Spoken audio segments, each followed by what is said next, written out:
Sir, Malappuram ജില്ല അത് നമ്മുടെ ഇടതുപക്ഷം സ്വതന്ത്രന്മാരെ നിർത്തി പരീക്ഷിച്ച് വിജയസാധ്യത തേടുന്ന ഒരു മണ്ഡലമാണ്, ജില്ലയാണ് പിന്നെ മലപ്പുറം. കഴിഞ്ഞ 21 തെരഞ്ഞെടുപ്പിൽ 12-4 ക്രമത്തിലായിരുന്നു UDFും LDFും.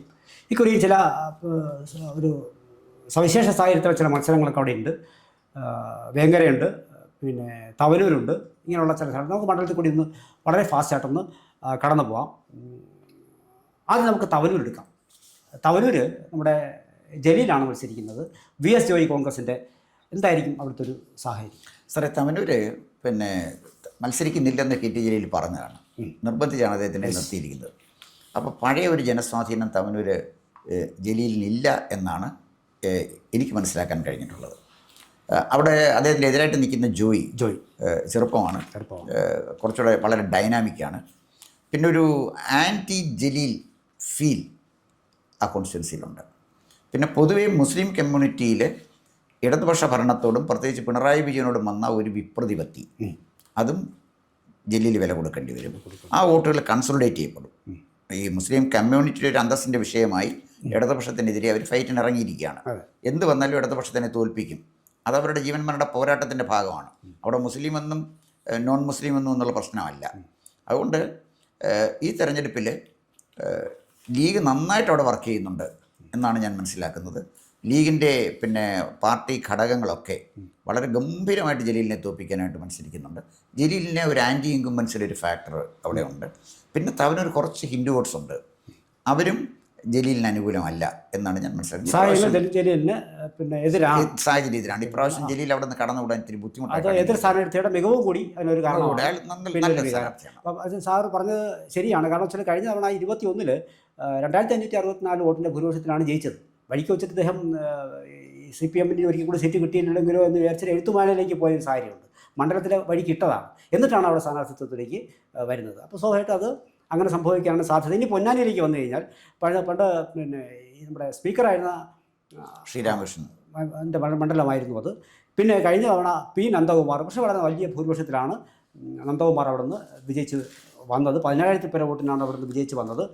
ഇക്കുറി പൊന്നാനിയിലേക്ക് വന്നു കഴിഞ്ഞാൽ MK സക്കീർ, KP നൗഷാദ്, അതാണ് CPM-ഉം കോൺഗ്രസും ഭരിക്കുന്നത്. BJP-യുടെ കാര്യം താരതമ്യേന അപ്രസക്തമാണ്. BJP സ്ഥാനാർത്ഥി BJP എന്ന് പറയുന്നത് BDJസിൻ്റെ സ്ഥാനാർത്ഥിയാണ്.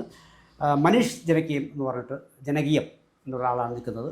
വലിയ സ്വാധീനം വോട്ട് വർദ്ധിപ്പിക്കാനുള്ള സാധ്യത കാണുന്നില്ലെങ്കിൽ കൂടി പൊന്നാനിയിൽ എന്തായിരിക്കും സ്ഥിതി? അല്ല, എന്തായാലും പൊന്നാനിയിലെ ഏത് സാഹചര്യമായാലും ശരി BDJS അവിടെ വോട്ട് വർദ്ധിപ്പിക്കും.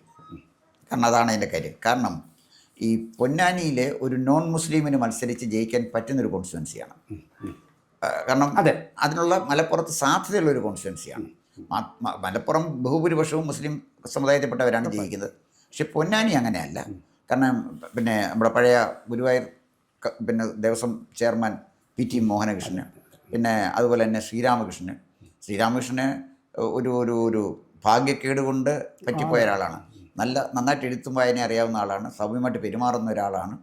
ഒരുപക്ഷേ CPM അധികാരത്തിൽ വന്നാൽ മുഖ്യമന്ത്രിയാകാൻ പറ്റിയ ഒരു സ്ഥാനാർത്ഥിയാണ്, ഒരു നേതാവാണ് ശ്രീരാമകൃഷ്ണൻ. എന്തോ ജീവിതത്തിലൊരു ദൗർഭാഗ്യം കൊണ്ട് അദ്ദേഹത്തിന് ചില കാര്യങ്ങൾ നഷ്ടപ്പെട്ടു പോയി. എന്നാലും ശരി, ഈ പൊന്നാനിയിൽ അവിടുത്തെ വോട്ടിങ്ങിൽ കാര്യം ഒരു തീരുമാനമെടുക്കുന്നതിനകത്ത് വലിയൊരു പരിധി വരെ ഹിന്ദുക്കൾക്കൊരു സേയുണ്ട്. ചെറിയ പ്രശ്നങ്ങളൊക്കെ LDF-ൽ ഉണ്ടായിരുന്നു. അപ്പോൾ അതിനകത്ത് ഹിന്ദുക്കൾക്ക് എന്തായാലും ഒരു സേയുണ്ട്. അവിടുത്തെ ഹിന്ദു പോപ്പുലേഷൻ എങ്ങനെ നിൽക്കുന്നു നമുക്ക് ഇപ്പോൾ പറയാൻ പറ്റുന്നില്ല. അത് കാരണം വെച്ചാൽ ഈ ശബരിമല വിഷയം, ഇങ്ങനെയൊക്കെയുള്ളൊരു കാര്യങ്ങളുണ്ട്. അവിടുത്തെ മുസ്ലിങ്ങൾ സ്വാഭാവികമായും തവനൂർ ചെയ്തതുപോലെ തന്നെ LDF-നെതിരായിട്ട് വോട്ട് ചെയ്യും. പക്ഷെ അവിടെ പിന്നെ ഹിന്ദു കമ്മ്യൂണിറ്റി അല്ലെങ്കിൽ ഹിന്ദുക്കളുടെ നിശബ്ദമായ വോട്ട് ആർക്ക് അനുകൂലമായി പോകുന്നു എന്ന് നമുക്ക് പറയാൻ പറ്റില്ല. സ്ഥാനാർത്ഥി BDJS ആയതുകൊണ്ട് നമ്മൾ ചെറുതായിട്ട് കണ്ട ജയിക്കത്തില്ല, പക്ഷേ എങ്കിലും ഭൂരിപക്ഷം, പക്ഷേ കൂടുതൽ വോട്ട് പിടിക്കുമ്പോൾ വോട്ട് എവിടെ അതുകൊണ്ട് നമ്മൾ അത് പ്രത്യേകം പഠിക്കേണ്ട ഒരു മണ്ഡലമാണ്. ഒരു പ്രവചനവും നടത്താൻ അത് പറ്റില്ല. നമുക്ക് മറ്റു മണ്ഡലങ്ങളിലേക്ക് ഒന്ന് ഒരു ഓട്ടപ്രദക്ഷിണം. മഞ്ചേരി M. റഹ്മത്തുള്ള മുസ്ലിം ലീഗ്, VM മുസ്തഫ LDF സ്വതന്ത്രൻ. ഒരു അത്ഭുതങ്ങളൊന്നും അവിടെ സംഭവിക്കാൻ. പിന്നെ കോട്ടയ്ക്കൽ KK ആബിദ് ഹുസൈൻ തങ്ങൾ മുസ്ലിം ലീഗ്, പിന്നെ കൊഞ്ചത്ത് CPM. അതൊന്നും നമുക്ക് സാറേ കോട്ടയ്ക്കലൊക്കെ ഒരു കുറ്റിച്ചുവലിനെ കൊണ്ട് ലീഗ് നിർത്തിയാലും ചെയ്യും. ഇനി നമുക്ക് വരാവുന്ന മങ്കടയിൽ മഞ്ഞളാങ്കുഴി കുഴിയാലിയുണ്ട് മുസ്ലിം ലീഗിൻ്റെ. പിന്നെ മുഹമ്മദ് കുന്നത്ത് LDF സ്വതന്ത്രനായിരുന്നു. നേരത്തെ പറഞ്ഞല്ലോ, LDF സ്വതന്ത്രനെ നിർത്തിയാണ് അത് ശ്രമിക്കുന്നത്. എത്ര സ്വതന്ത്രം നിർത്തിയാലും മണ്ഡലംകുടി അലി വളരെ സൗമ്യനായ ഒരു നേതാവാണ്. അതെ, വളരെ സംസ്കൃതയുക്തനാണ്. അദ്ദേഹം മന്ത്രിയായിട്ടിരുന്നപ്പോഴേ ഞാനും അദ്ദേഹത്തെ പോയി കണ്ടിട്ടുണ്ട്. വളരെ അന്തസ്സുള്ള ഒരു രാഷ്ട്രീയ പ്രവർത്തകനാണ്. പിന്നെ അത്യാവശ്യം കൈക്കൂലിക്കൊന്നും ആവശ്യമില്ല, നല്ല സമ്പന്നനാണ്. പിന്നെ ആള് ഒരു നല്ല പേഴ്സണാലിറ്റിയാണ്. നിയോജക മണ്ഡലത്തിൽ നിറഞ്ഞു നിൽക്കുന്ന ഒരാളാണ്. മഞ്ഞളാംകുഴി അലിക്ക് ഒരു പ്രതിയോഗിയായിട്ട് തോന്നുന്നില്ല ഈ സ്വതന്ത്രന്. ഇനി മറ്റൊരു മത്സരം നടക്കുന്നത് നിലമ്പൂരിൽ ആര്യാട് ഷൗക്കത്താണ്. അപ്പോൾ അത് കുറച്ച് പ്രാധാന്യമുള്ളതാണ്. അഷ്റഫ് അലി എന്ന് പറഞ്ഞ പഴയ ഫുട്ബോളർ, അദ്ദേഹമാണ് LDFൻ്റെ സ്വതന്ത്രൻ. അപ്പോൾ അഷ്റഫ് അലി നേരത്തെ തന്നെ അഷ്റഫ് അലി, ഞാൻ അദ്ദേഹത്തിൻ്റെ കളി കണ്ടിട്ട് അദ്ദേഹത്തിൻ്റെ ആരാധന കൂടിയാണ്. അപ്പോൾ ആ കാലത്ത് എനിക്ക് വളരെ ഇഷ്ടപ്പെട്ട പ്ലെയറായിരുന്നു. അപ്പോൾ അദ്ദേഹം നമുക്ക് സ്പോർട്സ് കൗൺസിലിലേക്കൊക്കെ അദ്ദേഹത്തെ പല സ്ഥാനങ്ങളിലേക്ക് അദ്ദേഹം പരിഗണിച്ചതാണ്. ഇപ്പോൾ ഒടുവിൽ അദ്ദേഹം ഇവിടെ സ്ഥാനാർത്ഥിയായി വന്നിട്ടുണ്ട്, അഷ്റഫ് അലി. അവിടെ ഷൗക്കത്തിനാണോ എന്തെങ്കിലും സാധ്യത? ഈ ഫുട്ബോളറെ, അതായത് മലപ്പുറം എന്ന് പറയുന്നത് ഫുട്ബോളിൻ്റെ ഒരു കേന്ദ്രമാണ്. അതാണ് ഷറഫ് അലിയിലേക്ക് LDF എത്തിയത്. LDF അങ്ങനെയാണ് തവനൂരിലേക്ക് പതിയെ ജലീലിലേക്ക് എത്തിയ സാഹചര്യം സാറിന് ഓർമ്മയുണ്ട്. ഇപ്പോൾ ഷറഫ് അലിയെ നിർത്തുന്നത് വളരെ കൃത്യതയോടുകൂടിയാണ്. കാരണം ഈ ഫുട്ബോൾ ഭ്രാന്തന്മാരുടെ വോട്ട് ഇങ്ങോട്ട് പിടിച്ചെടുക്കാൻ പറ്റുമോ, അതുവഴി ഇവിടെ കയറി പറ്റാൻ പറ്റുമോ എന്നുള്ളതാണ് നോട്ടം. എന്താണ് അവിടെ സാഹചര്യം? ഫുട്ബോൾ കളി കാണാൻ അവർ പോവും. ഫുട്ബോൾ കളി ഭ്രാന്തമാണ്. തെരഞ്ഞെടുപ്പ് വേറെയാണല്ലോ സാറേ. അപ്പോൾ അതുകൊണ്ട് മലപ്പുറത്ത് ഞാൻ കാണുന്നത് പിന്നെ ആര്യടൻ ഷൗക്കത്തിന് തന്നെയാണ്. ഷൗക്കത്ത് അവിടുത്തെ ഗ്രാമപഞ്ചായത്ത് പ്രസിഡൻ്റായിരുന്നു. അവിടുത്തെ പിന്നെ മുനിസിപ്പാലിറ്റി ആയപ്പോൾ ആദ്യത്തെ മുനിസിപ്പൽ ചെയർമാനായിരുന്നു. അവിടെ നിറഞ്ഞു നിൽക്കുന്ന ഒരാളാണ്. ആര്യാടൻ മുഹമ്മദിൻ്റെ മകനാണ്. വളരെ സൗമ്യനാണ്. അതുകൊണ്ട് അദ്ദേഹത്തിനെതിരെ കൊടുക്കാൻ പറ്റുന്ന ഒരു നല്ല സ്ഥാനാർത്ഥിയാണ് കൊടുത്തത്. എങ്കിലും സാറ് മറ്റേത് മറക്കരുത്, PV അൻവർ അടക്കം അവിടെ ശ്രമിച്ചിട്ടും അദ്ദേഹത്തിനെ തൊടാൻ പറ്റിയില്ല. ഇപ്പോൾ കുറച്ചുകൂടെ നല്ല പൊസിഷനിലാണ് എത്തിയിരിക്കുന്നത്. അതുകൊണ്ട് നല്ലൊരു സ്ഥാനാർത്ഥിയാണ് ഇടതുപക്ഷം കൊടുത്തിരിക്കുന്നത്, അത് സംശയിക്കേണ്ട. ഇനി സാർ നമുക്ക് വേങ്ങരയിൽ KM ഷാജിയാണ്. മുഹമ്മദ് സവാബ് കുണ്ടുപുഴയ്ക്കൽ LDF സ്വതന്ത്രൻ. അവിടെ വീണ്ടും LDF സ്വതന്ത്രനാണ്. അവിടെയും സാധാരണ സാറേ മതമാണ് വലുതെന്ന് പറഞ്ഞ ഷാജിയെ മതത്തിൽ വിശ്വസിക്കുന്നവർ വിടുവോ? പക്ഷേ പിന്നെ തിരുവിതാംകൂറിലെ ആളുകൾക്ക് പേടിയുണ്ട് ഇവിടെ വന്ന് ഇനി എന്താ ചെയ്യാൻ പോകണമെന്നുള്ള കാര്യം. അതേപോലെ തന്നെ സാർ അടുത്ത തിരൂരങ്ങാടി, പിന്നെ തവനൂർ നമ്മൾ പറഞ്ഞു. പിന്നെ താനൂർ വരുമ്പോഴത്തേക്കും താനൂരിൽ നിന്ന് നമ്മുടെ അബ്ദുൾ റഹ്മാൻ തിരൂരിലേക്ക്, നമ്മുടെ മന്ത്രി. അപ്പോൾ അതാണ് തിരൂരിൻ്റെ പ്രത്യേകത. കോൺഗ്രസ് ആയിരുന്നു. CPM-ലോട്ട് വന്ന ആളാണ്. അതെ. അപ്പോൾ അതാണ് തിരൂരിൻ്റെ പ്രത്യേകത എന്ന് പറയുന്നത്. തിരൂരിൽ അബ്ദുൾ റഹ്മാൻ CPM-ൻ്റെ നിൽക്കുന്നു, K നാരായണൻ BJP. ഞാൻ ഓടിച്ച് വായിച്ചു പോകുന്ന കാരണം കൊണ്ടല്ല, നമ്മുടെ പ്രേക്ഷകരോട് ഈ ആൾക്കാരുടെ പേരോട് ഒന്നുകൂടെ ഒന്ന് പിന്നെ റിവൈൻഡ് ചെയ്ത് ഓർക്കട്ടെ എന്ന് വിചാരിച്ചിട്ടാണ്. പിന്നെ സാധ്യതകൾ മാത്രം നമുക്ക് പറയാം സാർ. നമ്മൾ ഇനി മലപ്പുറത്തേക്ക് വരുമ്പോൾ PK Kunhalikutty, KT Mujeeb Rahman, NCP Sarath Pawar ആണ് സ്ഥാനാർത്ഥി. കുഞ്ഞാലിക്കുട്ടി ആ ഒരു മണ്ഡലം ഒന്ന് തൊട്ട് പോകാം. എന്താണ്? അല്ല, കുഞ്ഞാലിക്കുട്ടിക്ക് എത്ര 1000 വോട്ടിന് ഭൂരിപക്ഷം നോക്കിയാൽ മതിയല്ലോ. ശരത് പവാർ മഹാരാഷ്ട്രയിലില്ല. ഇനി അന്ന് മലപ്പുറത്ത് വന്ന് കാര്യം ചെയ്യാൻ പോകുന്നു.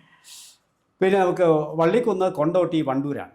അതിൽ വണ്ടൂർ AP അനിൽകുമാർ കോൺഗ്രസിൻ്റെ സ്വാധീനമുള്ളൊരു നേതാവാണ്.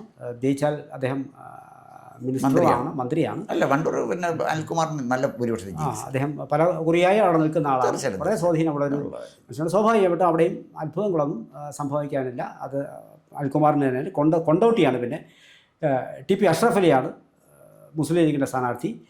PGG CPM, പിന്നെ P സുബ്രഹ്മണ്യൻ BJP. അതും നമുക്ക് കൊണ്ടോട്ടി ആയതുകൊണ്ട് തന്നെ അത്ഭുതങ്ങളില്ലാത്തതുകൊണ്ട് നമുക്ക് കൂടുതൽ ചർച്ച ചെയ്യേണ്ടതുണ്ടെന്ന് എനിക്ക് തോന്നുന്നില്ല. സാറെന്തെങ്കിലും പറയാണെങ്കിൽ പറയാം. അത് സാറേ, പണ്ട് ഞങ്ങളുടെ നാട്ടിലൊക്കെ നോട്ടീസ് അടിക്കുമ്പോഴേ, ഉത്സവത്തിൻ്റെ നോട്ടീസ് അടിക്കുമ്പോഴേ, ഈ വർഷത്തെ ഉത്സവം ഇങ്ങനെ നടക്കുകയാണ്, ഈ വർഷത്തെ ഉത്സവം പൂർവാധികം ഭംഗിയായിട്ട് നടത്താൻ സഹായിക്കണമെന്നാണ്. അപ്പോൾ ഈ പ്രാവശ്യത്തെ തെരഞ്ഞെടുപ്പ് ഉത്സവം പൂർവാധികം ഭംഗിയായിട്ട് നടക്കും എന്ന് പറഞ്ഞാൽ മുസ്ലിം ലീഗ് അവിടെ നടക്കുന്ന അശ്വമേധത്തിന് ഇതിലൊരു സംഭവമില്ല. അവിടെ വലിയ വിജയമായിരിക്കും UDFന് മലപ്പുറത്തുണ്ടാകാൻ പോകുന്നത്. അവിടെ ഇപ്പോൾ കാണുന്ന ഈ സ്ഥാനാർത്ഥികളുടെ ലിസ്റ്റൊന്നും വലിയ അർത്ഥമില്ലാത്ത കാര്യമാണ്. ഈ മലപ്പുറത്ത് മത്സരിക്കുന്ന UDF സ്ഥാനാർത്ഥികൾക്ക് മുഴുവൻ ആളുകൾക്കും ഗണ്യമായിട്ട് ഭൂരിപക്ഷം വർദ്ധിക്കാൻ സംശയിക്കേണ്ട. അതുകൊണ്ട് മലപ്പുറത്തെ സംബന്ധിച്ചിടത്തോളം UDFൻ്റെ ഉരുക്ക് കോട്ടയായിട്ട് മലപ്പുറം തുടരും എന്ന കാര്യമാണ്. കഴിഞ്ഞ 21 കിട്ടിയതിലും കുറച്ച് ഒരു സീറ്റെങ്കിലും കൂടുതൽ കിട്ടിയാലും 1 or 2 കിട്ടിയാലും അത്ഭുതപ്പെടേണ്ടതില്ല എന്നാണ് സാർ പറയുന്നത്. ആർക്ക്? UDF. അല്ല, UDFൻ്റെ തേരോട്ടം തുടരും സാറേ. UDFൻ്റെ സീറ്റ് വർദ്ധിക്കും. ഏത് സീറ്റ് ആരൊക്കെ തോക്കുന്നൊന്നും നമുക്ക് പറയാനൊക്കത്തില്ല. എങ്കിലും UDF മലപ്പുറം മുഴുവൻ പിടിച്ചടക്കിയാലും സാർ അത്ഭുതപ്പെടേണ്ട.